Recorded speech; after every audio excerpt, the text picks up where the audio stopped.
Tomás de Aquino. Vamos a iniciar ahorita con una breve presentación de quién fue y más o menos cómo podemos entender qué fue lo que hizo este, este autor. Este autor. Varias diferencias que tenemos que empezar a notar ahora sí en relación con lo que hemos venido haciendo. La primera es, bueno, ahora estamos ya, bueno, ya dejamos la antigüedad, terminamos con Aristóteles recién y ingresamos, ahora sí, a, a lo que vamos a entender como la Edad Media, ¿verdad? Y el salto que hemos hecho es considerable, ahorita lo vamos a ver. Entonces, aquí han pasado ciertas cosas importantísimas. La primera y más relevante, me parece a mí, la vamos a ver desde el punto de vista simbólico. Pasamos de una antigüedad griega a un medioevo europeo, ¿verdad? Entre otras cosas, entre un punto y otro, nada más y nada menos se ha desarrollado esto que que se ha dado a llamar cristianismo, ni más ni menos, ¿verdad? Entonces, el cristianismo, que es una de las tres religiones monoteístas que existen, básicamente en tiempos de Aristóteles no existía, así de sencillo. Este, Sin embargo, su germen, recuerden que el cristianismo deriva del judaísmo. El judaísmo sí que por ahí ya convivía con la antigüedad griega.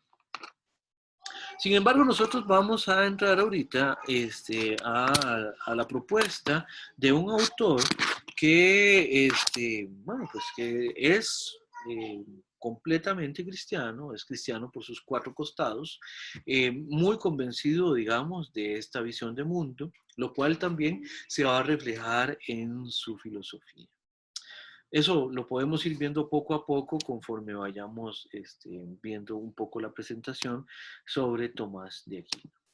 La primera cosa que vamos a ver es que, bueno, efectivamente, es Tomás de Aquino porque ese era su lugar de origen, ¿verdad? Eh, Aquino, más o menos cerca de 1224. Como ustedes lo ven, estamos en siglo en siglo XI, ya bien entrado, ¿verdad? Perdón, en siglo XIII, ya bien entrado, siglo XI es Anselmo de Aosta, estamos en siglo XIII, es un siglo, es un entorno histórico en el cual el cristianismo ya se ha instaurado desde hace muchísimo tiempo, de hecho más o menos esos 13 siglos, ¿verdad? Que es lo que nos hace llevar la cuenta, en la que más o menos se ha ido desarrollando el germen, tomando en cuenta, digamos, la referencia del año de nacimiento de la figura importante de esta religión, que es Cristo mismo.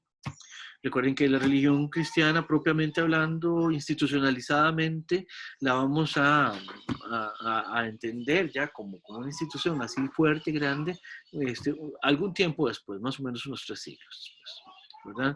Antes existió lo que fue el cristianismo primitivo en el siglo I y después ya la institucionalización de la creencia en la religión cristiana, la cual era suscrita por Tomás de Aquino.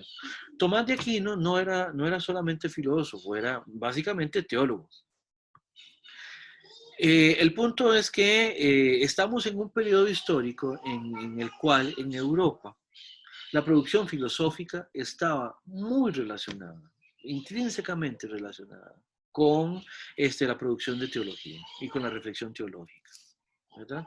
Entonces, Tomás de Aquino era un doctor de la Iglesia Católica, un doctor, o sea, alguien que tenía un conocimiento muy profundo sobre los temas, en este caso teológicos, ¿verdad? Y como doctor se lo conocía como doctor angélico o doctor común, ¿verdad? Era un dominico, o sea, que seguía la orden de Santo Domingo, o también se los conoce como predicadores, ¿verdad? Estudia en Monte Cassino y en Colonia. Vamos a ver, ¿qué quiere decir esto? Bueno, Aquino es de la región de Italia, ¿verdad? Y Colonia más bien es de Alemania. Al irse a Alemania, wow, lo que nosotros entendemos como Alemania ahora, ¿verdad? En aquel momento era otra cosa. Al estar en Colonia tiene contacto con Alberto Magno. Eso, de alguna manera, es algo así como estudiar con la figura más prominente, digamos,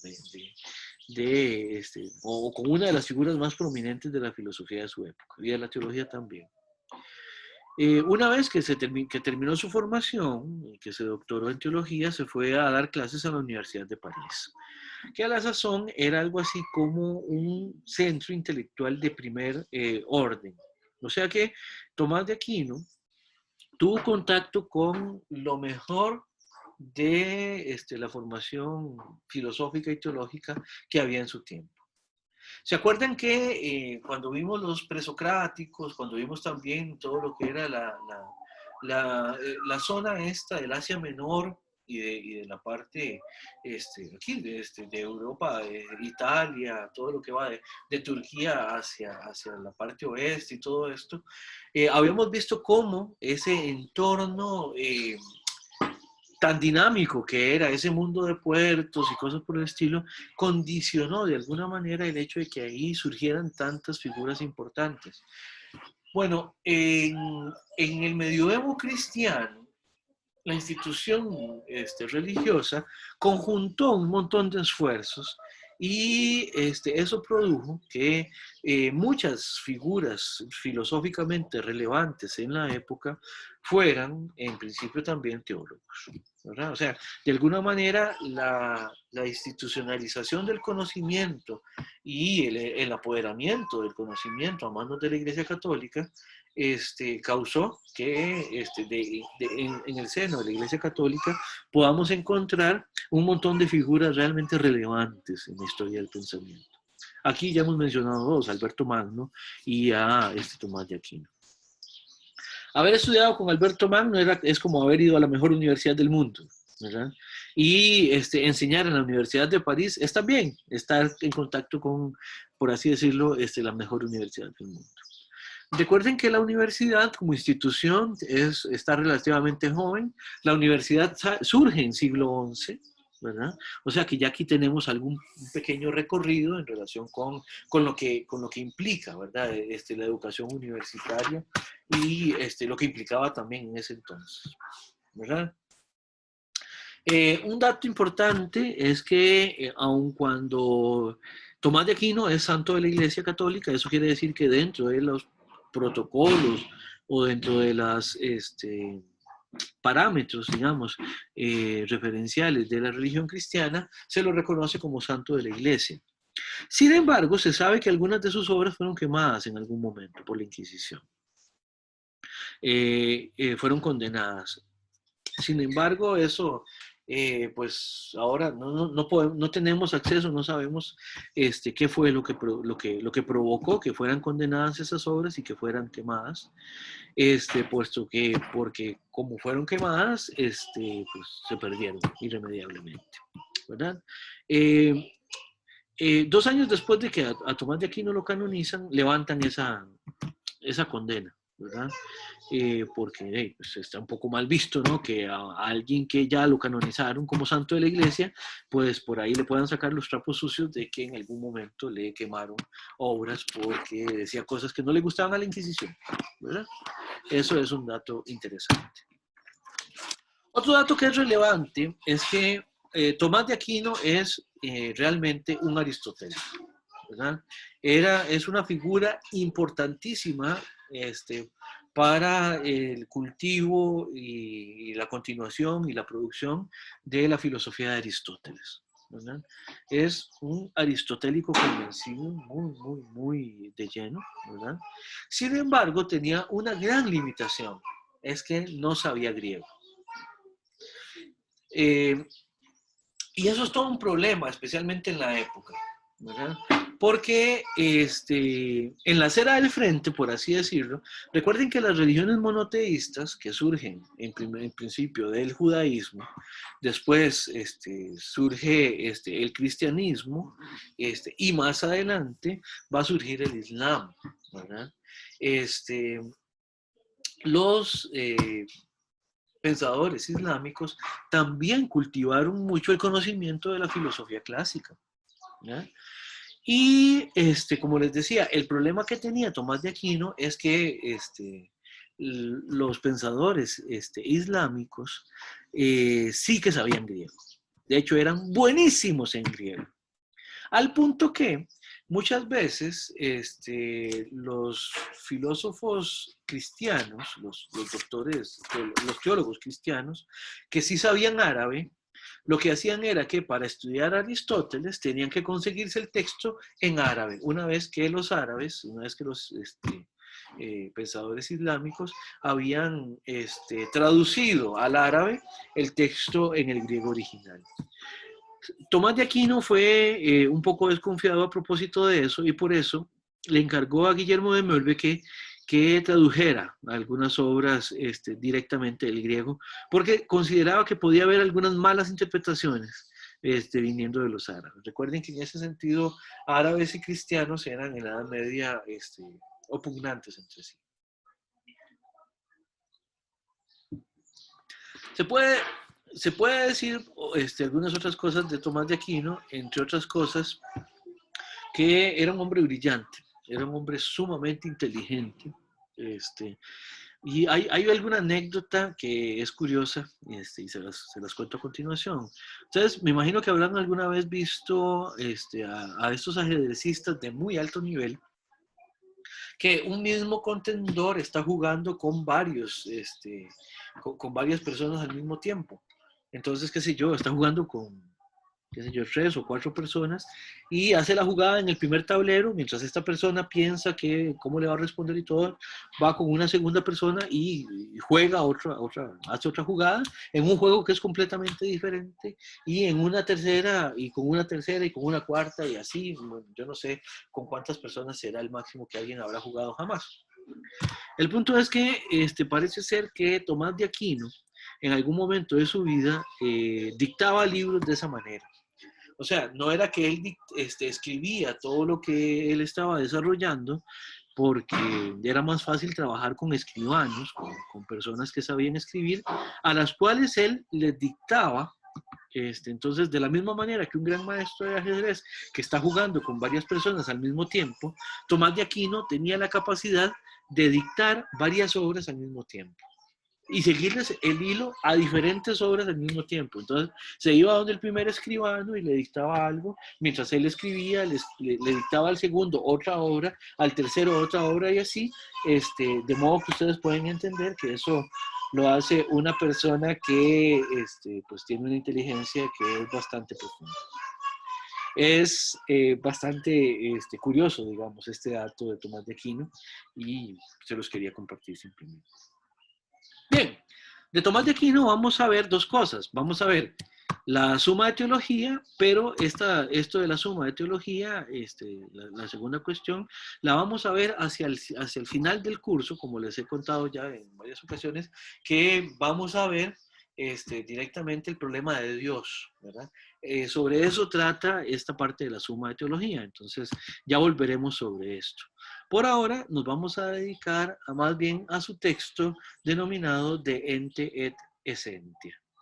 Y entonces voy a cambiarme un momentito de presentación para tener acceso a la otra. Bien, entonces vamos a ver El Ente y la Esencia, ¿verdad? Esta es una obra de 1256.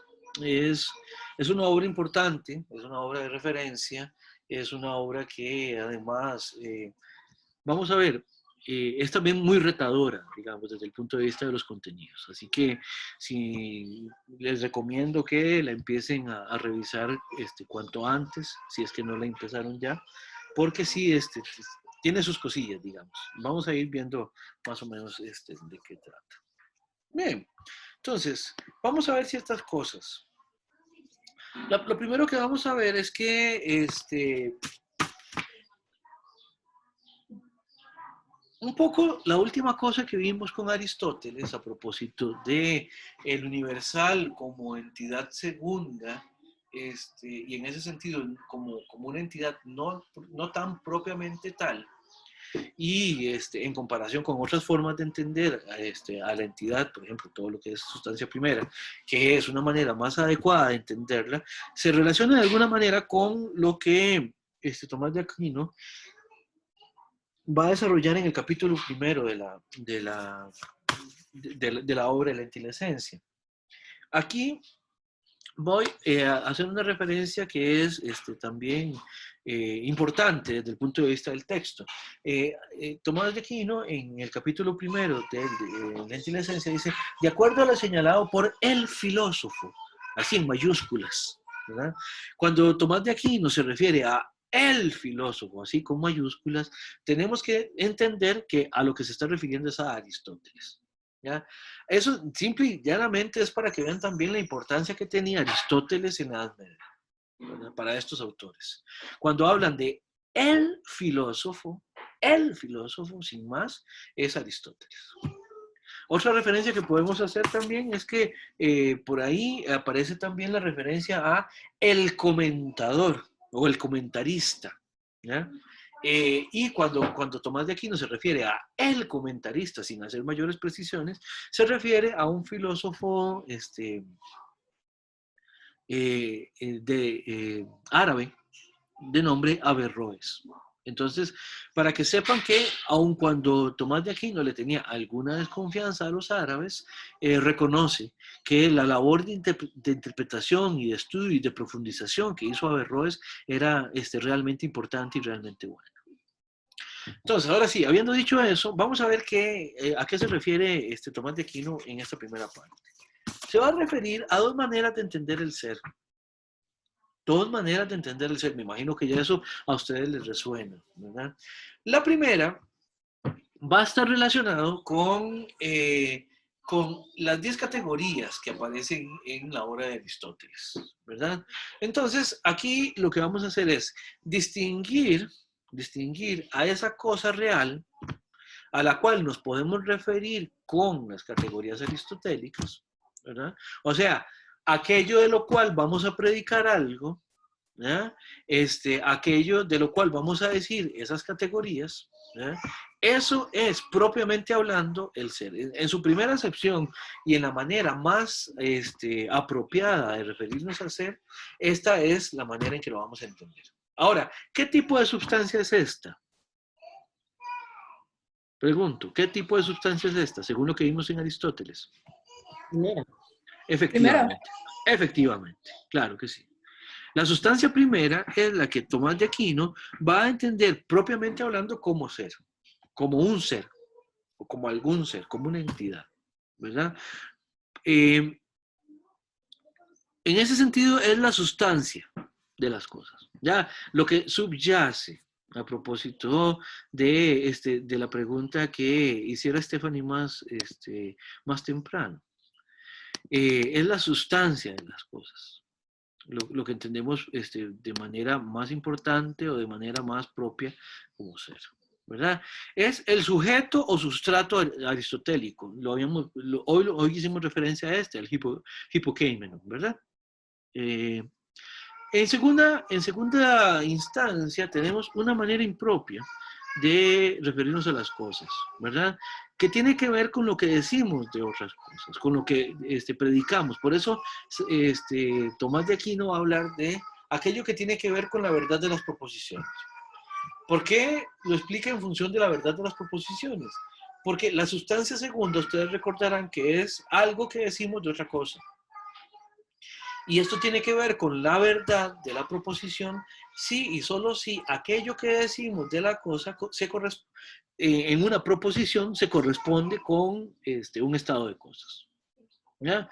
Por ejemplo, si decimos Sanchitos es un ser humano, pues eso tendría que poder corroborarse, ¿verdad? Y la proposición Sanchitos es humano tiene que ver con la verdad o la falsedad de la proposición a la que me estoy refiriendo, ¿verdad? Entonces, ese ser de la verdad de las proposiciones, o sea, el ser que tiene que ver con la predicación, también lo entendemos como un ser, pero de manera impropia. Vean que por eso es que cuando se predica algo de otra cosa, generalmente se hace por medio de el verbo ser. Por ejemplo, una silla es un mueble. Sanchitos es un animal racional. ¿Lo ven? Esa predicabilidad, esa predicación, nos señala una forma de ser que no es la más importante para entender, ontológicamente hablando, el problema del ser. Ontológicamente hablando, la más importante es la primera acepción, la que es propiamente hablando ser, y la segunda es la que Ahora, ¿cuáles cosas pueden también decirse impropiamente como algo que es, como cosas que son, o qué podemos referirnos impropiamente como algo que es? Por ejemplo, las privaciones o negaciones. Eso ya lo hemos visto también en Aristóteles. El ejemplo que da Tomás de Aquino es, por ejemplo, el de la ceguera. Y creo que alguna vez habíamos hablado de ese ejemplo. La ceguera, propiamente hablando, no es un ser. La ceguera no es un ente, ¿ya? Es una condición que puede presentar, por ejemplo, un órgano visual, ¿verdad?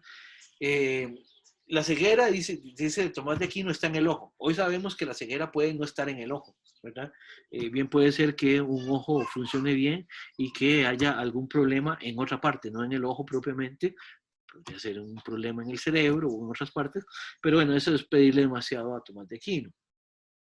Pero el punto es, algo como la ceguera, que nos señala la ausencia de la posibilidad de cumplir una función de un órgano o de lo que se espera que cumpla esa función, ¿verdad? Esa privación, esa ausencia, esa negación, no son propiamente hablando seres. ¿Por qué? Porque la ceguera no es una cosa. El ojo que ve sí que es una cosa, pero cuando el ojo no ve, decimos que la ceguera es la condición que presentan los órganos, digamos, que no pueden cumplir con esa función de ver. ¿Se entiende esto? En ese sentido, entonces, podríamos decir que Aquino va como siguiendo, obviamente, ¿verdad? Según usted lo dijo, va siguiendo a Aristóteles, ¿verdad? En esa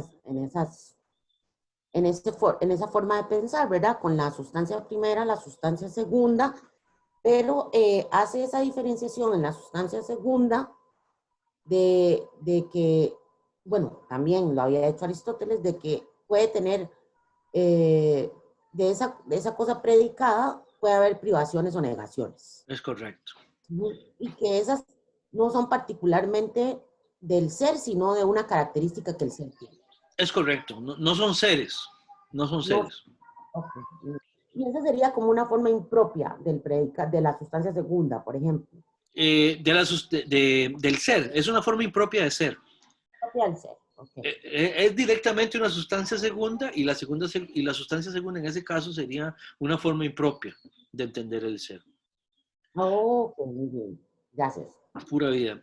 El punto es que Aristóteles está tratando de explicar la esencia de las cosas, el ser y la esencia de las cosas, ¿verdad? Tomás de Aquino acaba de decir que la esencia deriva no de la segunda acepción, sino de la primera, ¿verdad? Esto va a ser importante porque elimina cualquier tipo de confusión que podría derivarse de considerar la esencia a partir de la manera impropia, ¿verdad? Entonces, vamos a decir un par de cosas sobre esto. La esencia, para Tomás de Aquino, responde a la pregunta ¿qué es la cosa? ¿Ya? ¿Qué es la cosa? O la pregunta quid est res, ¿verdad? De esta pregunta, quid est res, ¿verdad? Surge lo que se va a llamar en latín la quiditas. No hay una manera eficiente de traducir esto en español, ¿verdad? Porque la quiditas, ¿verdad? Sería algo así como la condición que le da a algo de Es la condición que le posibilita a algo responder por la pregunta ¿qué es? ¿Ya? Vamos a ver. Sería muy extraño encontrar una palabra en español para poder traducir cuiditas. Por eso entonces nos hemos quedado con la palabra cuididad, que es básicamente un calco del latín. La cuididad es esa condición de que tiene algo. En relación que con esa cualidad podemos responder la pregunta por la definición. Por ejemplo, cuando yo digo, ¿qué es la cosa sobre la que estoy sentado? Yo digo, es la silla. Entonces, ¿qué es la cuididad? La cuididad de la silla. Bueno, lo que la hace ser silla y no otra cosa. Ya esto me empieza a sonarnos mucho a Aristóteles, ¿correcto? Por eso dice Tomás de Aquino que la cuididad deriva de lo que se expresa en la definición. Se expresa a partir de aquello que respondemos una vez que hacemos la pregunta de quid est res. Por último, veamos esto de que la esencia, lo que cada cosa es, lo que es la cosa directamente, responde a la fórmula que habíamos visto en Aristóteles, el totieneina, y me imagino que ustedes recordarán eso, que se traduce al latín así como una traducción de uno a uno. El quod, quid, erat, esse. Ven, aquí el to y el quod se corresponden entre sí, el ti y el quid se corresponden entre sí, el en y el erat se corresponden entre sí, y el eina y el esse se corresponden entre sí. ¿Verdad? Entonces, en ese sentido, vean cómo Tomás de Aquino, de verdad, tal como decía Cintia ahorita, tal como habíamos dicho anteriormente, lo que está es dándole un seguimiento a la propuesta aristotélica, ¿verdad? Viendo qué es lo que está proponiendo Aristóteles y dándole una profundización. No sé si habrá alguna pregunta hasta este momento. Profe, una pregunta. Bueno, en la filosofía de Santo Tomás se Sí, hace una diferencia entre la res y el esse, la cosa y el ser, porque veo que puso las dos, entonces no sé si hay una diferencia. sí. La diferencia es que res, propiamente hablando, significa cosa. Res, rey, significa cosa, ¿verdad? En latín, ¿verdad? Por eso es que usted, no sé si alguna vez habrá escuchado el término de cosificar. Cuando se cosifica una cosa, por ejemplo, desde el punto de vista político o ético, eh, decir que se está cosificando a alguien, eso es terrible, ¿no? ¿Verdad? Una manera de entender eso es decirlo un poquito más fino. Uno puede decir, están reificando a esa persona. Res significa cosa. Ahora, ese es el infinitivo de presente del verbo ser, ¿verdad? Entonces, res es cosa y ese es ser. Hay una correlación entre ambas, pero hay que entenderlos como cosas distintas. Se relacionan y están muy cercanos y en la explicación vamos a estar transitando de las cosas al ser o el ser a las cosas, porque toda cosa es un ser, ¿verdad? Pero vea que incluso nosotros, ontológicamente hablando, podemos hacer una explicación a propósito de las cosas o de los seres, ¿verdad? De la misma manera en latín, dependiendo cuál palabra usted utilice, es porque se está refiriendo a un término o a otro, y eso eventualmente puede generar también diferencias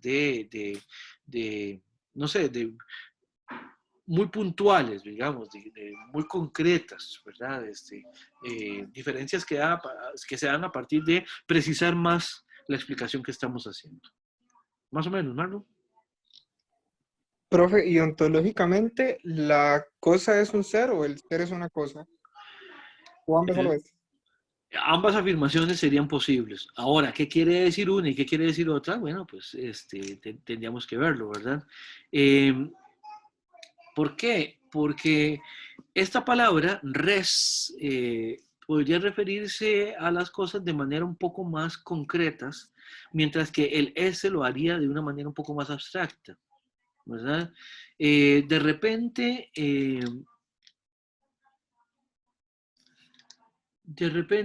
es como cuando hablamos de la diferencia entre toón y usía en Aristóteles, nos podemos referir a cosas de manera muy similar con ambas, pero no son exactamente y estrictamente lo mismo.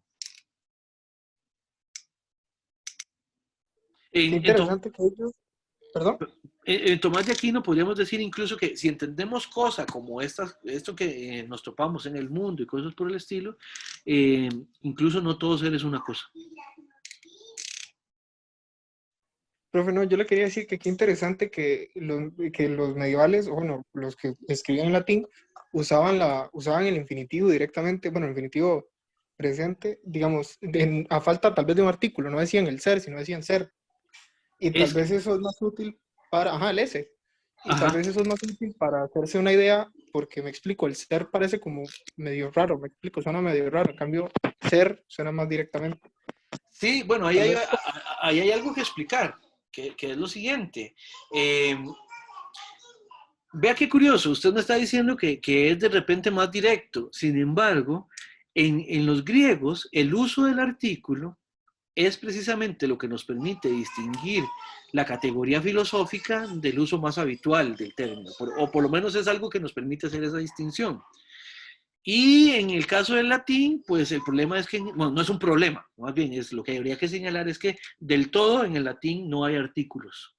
Entonces, esa es la diferencia, que es una diferencia bastante importante e interesante entre el latín y el griego. En el griego sí hay artículos como los hay en el español, pero en el latín no hay artículos. sí, profe, y también hay que señalar que los griegos tenían un sistema de artículos muchísimo más complejo que el de nosotros. Los artículos tenían casos y todo, o sea, Sí, muchísimo. bueno, es porque ellos tienen la lengua griega y la lengua latina, son lenguas que declinan. Nada Sí, más así rapidito para quienes nunca habían escuchado eso. Declinar una palabra es que para cambiar la función que tiene una palabra dentro de un contexto explicativo o simplemente para hablar, las lenguas que usan declinaciones lo que hacen es que cambian la terminación de la palabra. Todavía hoy en día el alemán, el ruso tiene declinación, y un montón de lenguas todavía tienen declinaciones, el griego moderno, etcétera, etcétera. En el caso del español, nuestras palabras son básicamente la misma, independientemente de si esa palabra aparece como sujeto o como complemento directo o como complemento indirecto en nuestras afirmaciones, ¿verdad? Y lo que hacemos para cambiarle la función a las palabras es que cambiamos los artículos, las preposiciones y todo lo que acompaña a la palabra para dar a entender una idea distinta, ¿verdad? Por eso no es lo mismo decir, vamos a ver,